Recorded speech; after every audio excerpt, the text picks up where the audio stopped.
মূৰ্খ লোকৰ কাৰণে সমাজ নষ্ট নহয়, সমাজ নষ্ট হয় শিক্ষিত লোকৰ মূৰ্খ স্বভাৱৰ কাৰণেহে।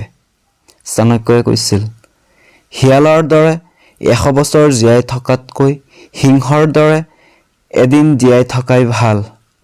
চাণক্যই কৈছিল, আটাইতকৈ মূল্যৱান সম্পদ হৈছে জ্ঞান, আটাইতকৈ শক্তিশালী অস্ত্ৰ হৈছে ধৈৰ্য, আটাইতকৈ ভাল ঔষধ হৈছে হাঁহি, আটাইতকৈ শ্ৰেষ্ঠ নিৰাপত্তা হৈছে বিশ্বাস। শৰীৰ আৰু সম্পত্তিক লৈ কেতিয়াও অহংকাৰ নকৰিব। অসুস্থতা আৰু দৰিদ্ৰতা কেতিয়াও কাকো কৈ নাহে। পাপ শৰীৰৰ পৰা নহয়, মনৰ পৰা সৃষ্টি হয়। যিমানেই গংগা স্নান নকৰা কিয়, গংগাৰ পানীয়ে শৰীৰহে পৰিষ্কাৰ কৰে, মানসিকতা নহয়। যিটো কৰ্ম এতিয়া কৰিব, সেইটোৰ ওপৰতহে আপোনাৰ ভৱিষ্যত নিৰ্ভৰ কৰিব। সম্পত্তি যিমানেই নাথাকক, স্বামী যদি চৰিত্ৰহীন হয়, গৃহিণীৰ সুখ শান্তি নাথাকে।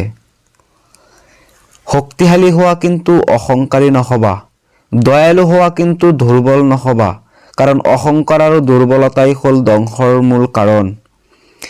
এখন দেশক যদি ধ্বংস কৰিব বিচৰা, তেন্তে মানুহৰ মাজত ধৰ্মৰ নামত যুঁজ লগাই দিয়া, দেশ এনেই ধ্বংস হৈ যাব। অতিৰিক্ত অহংকাৰৰ পতনৰ লক্ষণ আৰু অতিৰিক্ত সৰলতা ঠগ খোৱাৰ লক্ষণ। চাণক্যই কৈছিল, কাকো সৰু বুলি নাহাঁহিব, কাৰণ বৰিৰ তলৰ দুবৰি বনহে পূজাত লাগে, মূৰৰ ওপৰত বৰগছ নহয়। চাণক্যই কৈছিল, মহিলাৰ বয়স আৰু পুৰুষৰ উপাৰ্জনৰ বিষয়ে কেতিয়াও সুধিব নালাগে। মহিলা সদায় আনৰ বাবে জীয়াই, আনহাতে পুৰুষে কেতিয়াও নিজৰ বাবে উপাৰ্জন নকৰে। সূৰ্যৰ তাপ আৰু পিতৃটো দুয়োটাই সহ্য কৰিব শিকক, কাৰণ সূৰ্য ডুবিলে পৃথিৱী অন্ধকাৰ আৰু পিতৃ নহ'লে জীৱন অন্ধকাৰ হৈ যায়। মাটিৰ পৰা চেনি পিৰপাইহে উঠাব পাৰে, হাতীয়ে নোৱাৰে।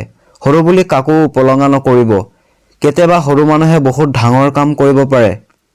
অন্যায়ৰ বিৰুদ্ধে মাত মাতিবলৈ ভয় নকৰিব। মনত ৰাখিবা, ইতিহাসত অকল বিপ্লৱীবোৰৰ নামহে লিখা থাকে, বৰি চেলাকাবোৰৰ নহয়। কৃপণ কেতিয়াও ধন সম্পত্তিৰ মালিক হ'ব নোৱাৰে, ধন সম্পত্তিয়েই কৃপণৰ মালিক হয়। চাণক্যই কৈছিল, এনেধৰণৰ মহৎ লোকৰ বাণীৰ বাবে মোৰ চেনেলটো ছাবস্ক্ৰাইব কৰি ৰাখক আৰু ভিডিঅ'টো ভাল লাগিলে লাইক কৰিব আৰু ভিডিঅ'টো কেনেকুৱা হৈছে কমেণ্ট কৰি কমেণ্ট বক্সত জনাব। ধন্যবাদ। জয় আই অসম।